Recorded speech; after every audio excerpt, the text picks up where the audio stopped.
I got hired as a writer. I did not have a talent contract. I got hired as a writer. That was my job. So the idea of me running around and promising WCW talent I was never going to be an on-air character, that's a little much.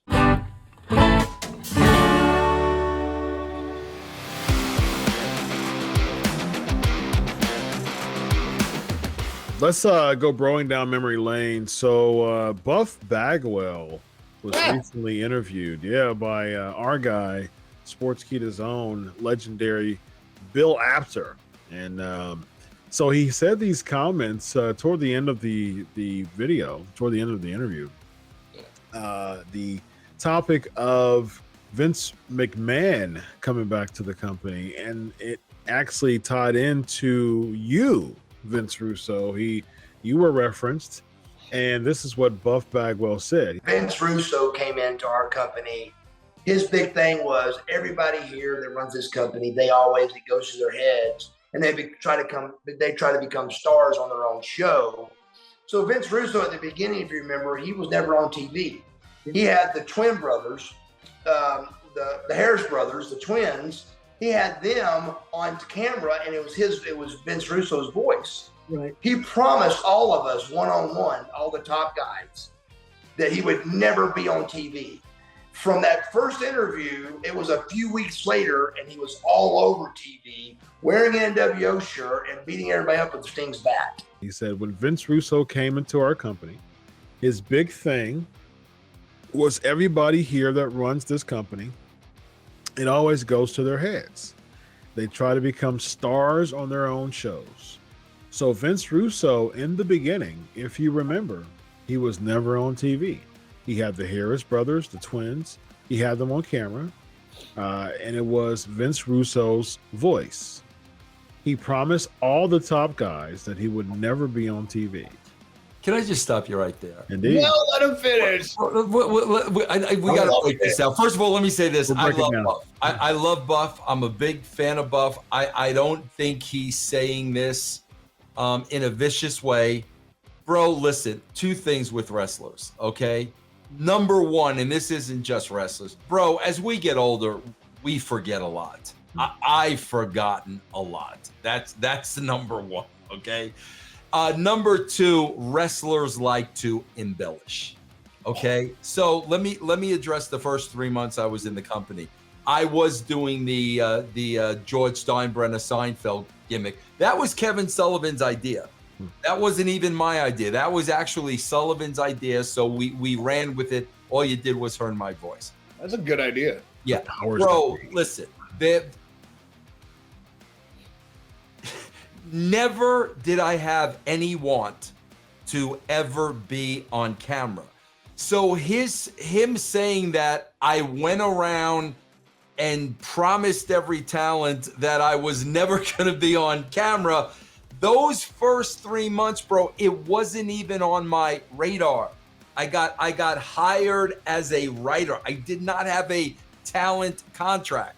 I got hired as a writer. That was my job. So the idea of me running around and promising WCW talent I was never going to be an on-air character, that's a little much. That's just a little much. But go on, and I'll fill you in on the rest. He also says this. He says, from that first interview, it was a few weeks later, and he was all over TV. Yeah, let me stop you right there. All right, Chris. The Steinbrenner thing, where I was not on TV, was 3 months.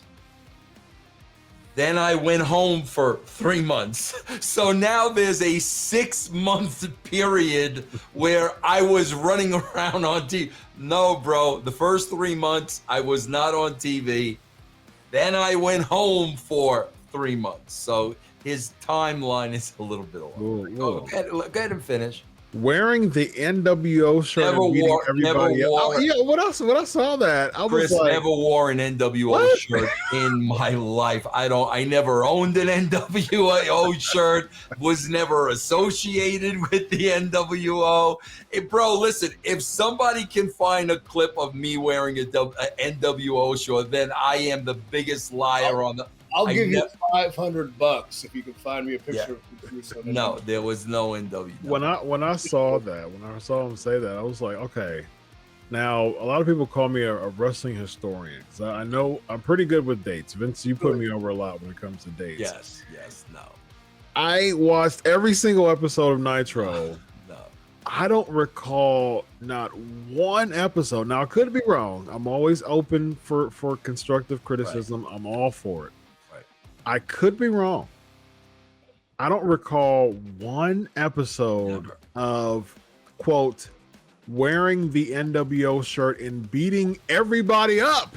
Yeah, so now, bro. That was the cue for you to flex your guns. I've got concussions to show how much I beat people. Beat everybody up, not just people.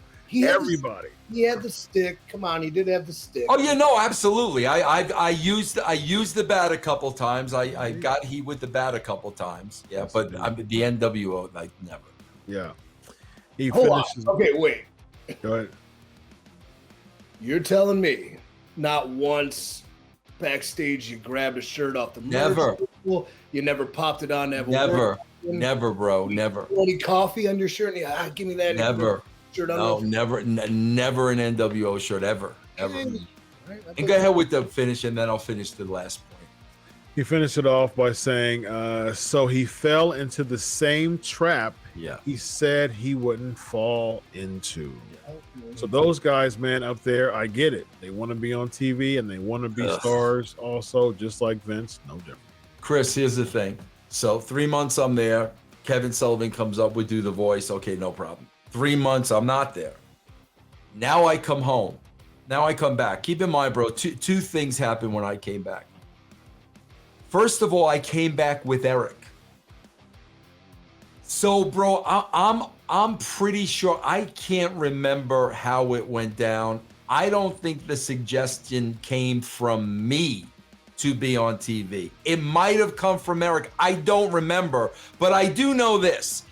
At the time, bro, there was so much pressure on me to get ratings at WCW that I said to myself, okay, bro, you want ratings? F you.